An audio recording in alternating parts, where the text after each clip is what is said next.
चालले?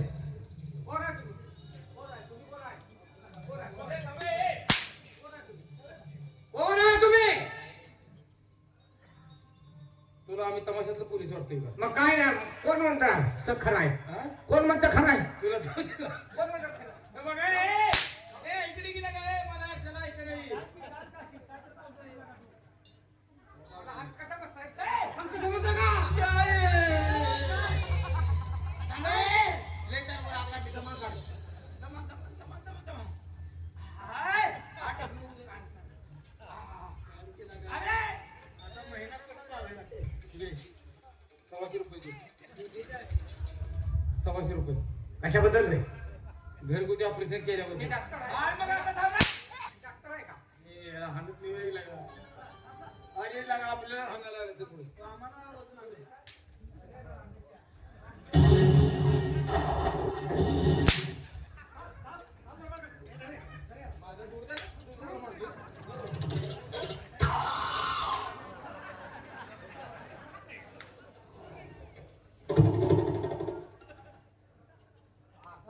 आणलाय म्हणतात. काय सांगते? काय आता त्याची गावला? केलं गावला दगडा जाऊन लपून बसला. काय ससई अजून तर काय कोण घेऊन आलो त्याने बी आम्हाला ओळखून नाही. ते आम्हाला मारायला लागलो आम्ही त्याला मारायला लागलो. होय. पण घेऊन आलो निभार आहे बरं का? काय? वर निभार आहे. अहो धनी, किती अपघात झाले अरे थांबा ना, मला बोलू दे त्यांच्यासोबत. धनी, बारीक दिसतं पण का निभार हो? आहे. ए, आवाज बंद कर. का हो? लग्न झालं आणि तुम्ही शिकारीला जातो मला तुम्ही तिकडेच गेला? माझी आठवण होत नव्हती तुम्हाला? माझं लग्न हो. काहीतरी हो बर मग अहो पण मी तुमची वाट किती पाहायची? अहो थोडं आमचं महत्वाच्या जंगलामध्ये काम होतं हा हा. म्हणून आम्ही शिकारीला गेलो आणि आमच्या डोक्यातच राहिलं नाही की आपलं लग्न झालंय हे. भावना काय आहे का नाही? जा बाबा. बरं, चला बरं, चला जेवणाची तयारी केली मी. चला आलोच मी. या लवकर या. 10 मिनिटं कुठे गेलो नसलो. आता 4 दिवस तिकडे जंगलात काय तुला काय अरे पण आता आलोय ना. जागायचं आयुष्य आहे तुला. जागा राहायचं येड्या पाठीच्या वरती येत ना. लोकं उठायचं काय बिघडते? काय तू बहीण मला दिली तर विचार बहिणीला. आमची बहिणीची माती लुटून झाली.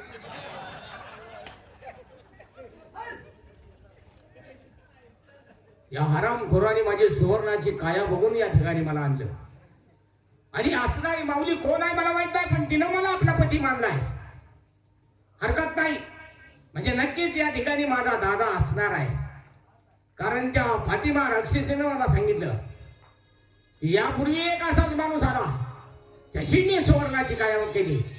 म्हणजे या जंगलातून जात असताना माझ्या दादाची आणि त्या फातिमाची ही भेट झालेली दिसते. त्याची सुवर्णाची काया आणि त्या फातिमानं मलाही ही सुवर्णाची काया केली. म्हणजे याच जंगलच्या पलीकडे असणार जे शेर होतो, या शेर मध्ये माझा दादा नक्की असणार.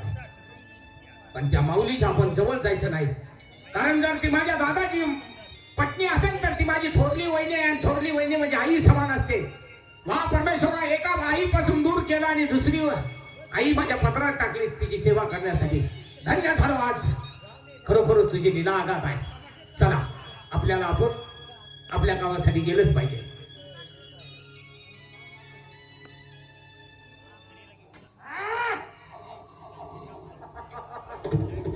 किती बंदी खाऊन ठेवले. रोज नवीन नवीन शिकार करायचा मला नाद आहे. आज कोण येते ते पाहिलंच पाहिजे. तेरा सुद्धा पकवायचं आणि बंदी खाऊन टाकायचं.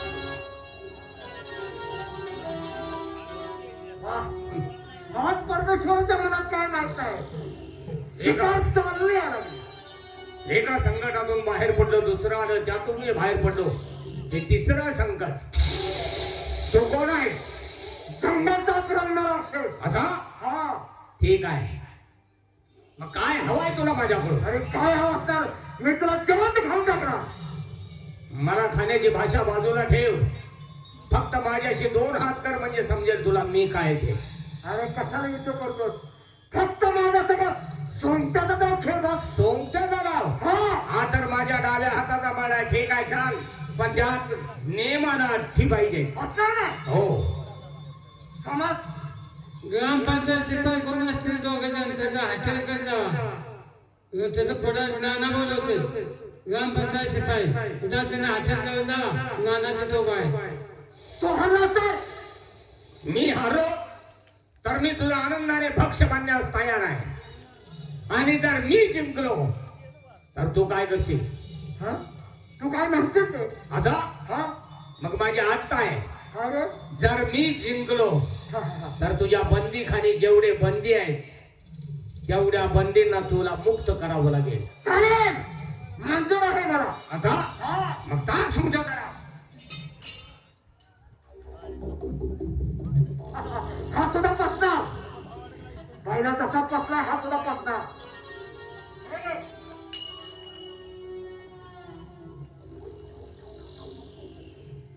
हरलायस. हो हरलो मी. हा आता माझा डाव आहे. तू खेळ पाहू.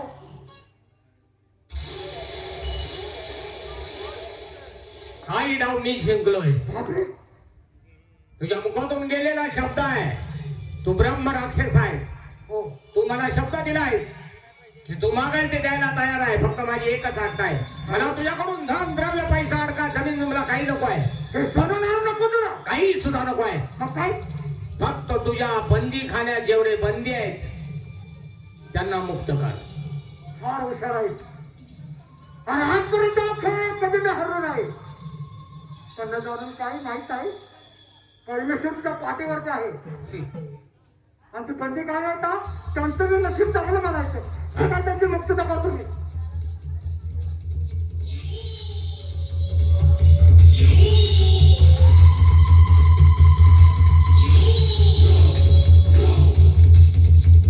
आज काय विचार आहे तुमचा? काही सुद्धा नाही. अरे खरोखर तुझं नशीब चांगलं आहे. म्हणजे अरे कोण माणूस आला आणि आम्ही सोमट्याचा जाऊ खेळताना मी 2 वेळा हरलो. आणि तुमची कैद्याची माझ्या हातून म्हणजे मी मुक्तता करत आहे आज.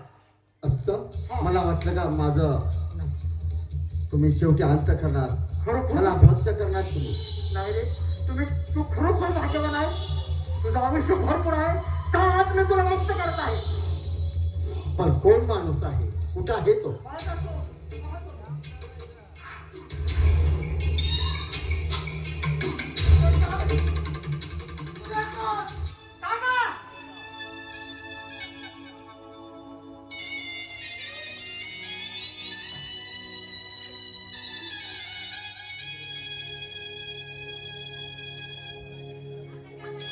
वा परमेश्वरा, ज्याच्यासाठी मी फोन केलं होतं ते मला भेटलं.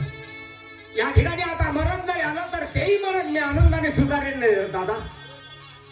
तुझ्यासाठी मी सगळं काय सोडून आलोय. म्हणजे ऐश्वरामाच्या जीवनाला ठोकर मारली. जन्मदात्या आई बापाचा विचार केला नाही का? तर मला तुझ्या पायाचा दास म्हणून राहिलेलं आयुष्य मला तुझ्या सोबती काढायचं होतं रे. बरोबर.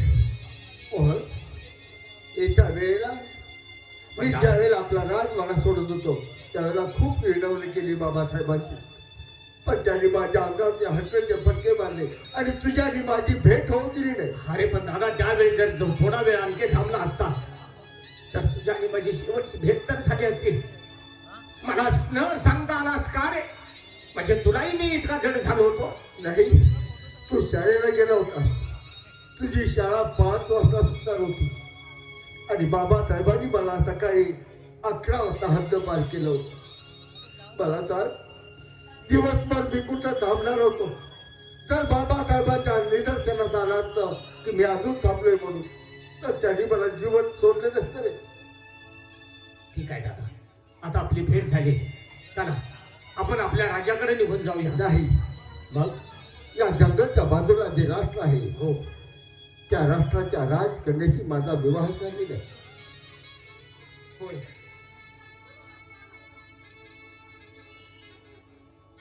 म्हणजे माझा संशय खरा ठरला म्हणायचं.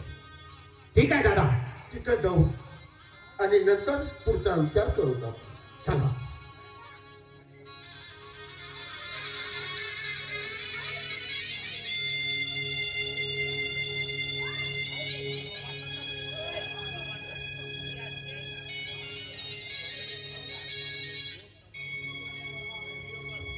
करायचं बाई?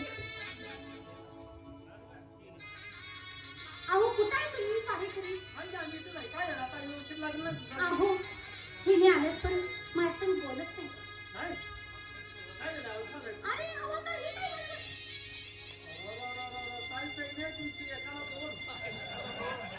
असा पद्धत तुला कळत नाही का? हवालदार, मस्करी करायची नसते. वहिनी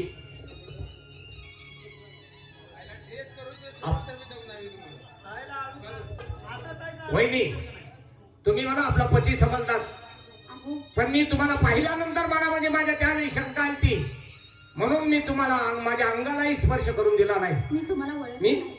तुम्ही मला ओळखलं नाही, पण मी एक अंदाज बांधला की ज्यावेळी मी जंगलातून बाहेर येत होतो त्यावेळी मला कुणाकुणाशी मुकाबला करावा लागला, कुणाकुणाच्या मुखातून काय काय ऐकायला मिळालं.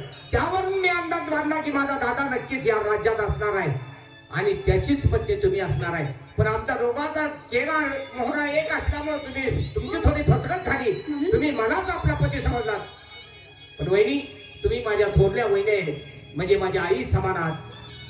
तुमचा जो काय अधिकार आहे तो माझ्या दादावरती आहे. मला तुमच्या दोघांची सेवा करण्याची संधी द्यावी एवढीच माझी विनंती आहे. लक्ष्मी, बोला तरी. आजपासून आपला सुखाचा संसार आपण सुरुवात करू. हा माझा भाऊ आहे.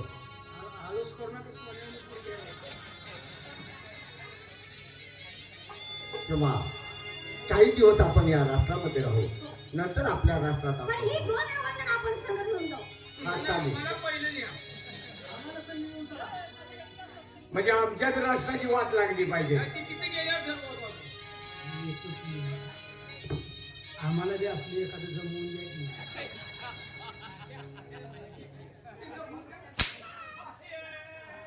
मी दलाल आहे. आता कुठे तर मला चांगलं धरून तुम्ही रडायला लागलाय. आमच्या दोघांची लग्न नाही ती. अशा बोलण्याने कशी लग्न व्हायचं? करून द्या. आणि चांगलं थांबा. बोला. करून द्या. आता पुढचा सीझन येतोय. होय. हा याला माझा सीझन चालू झाला की दोघांची मी जताला नेऊन लग्न लावतो. याला माझी सीझन वाट बघूच तर तोवर आम्हाला कटाय नको का? राष्ट्रात एखाद्या रडकमून काय का बघायचं? बहिणी तुम्ही आणि दादा या ठिकाणी हे तुमचं राज्य चालवा. मी थोडे दिवस तुमची या ठिकाणी सेवा करेन.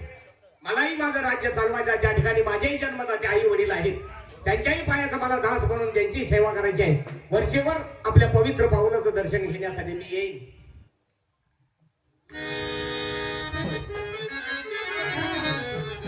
लगीन होऊन मनावर घ्या. एक दोन मुलाचं वय गेलं कवा गाठ घ्यायचं. लगेच घेतो. आमचे ना या ठिकाणी वांगणाट्याचं काम संपलंय. पुन्हा कधी काही आपल्या पवित्र पावलाची सेवा करण्याची संधी नाही. असाच शांततेचा उदय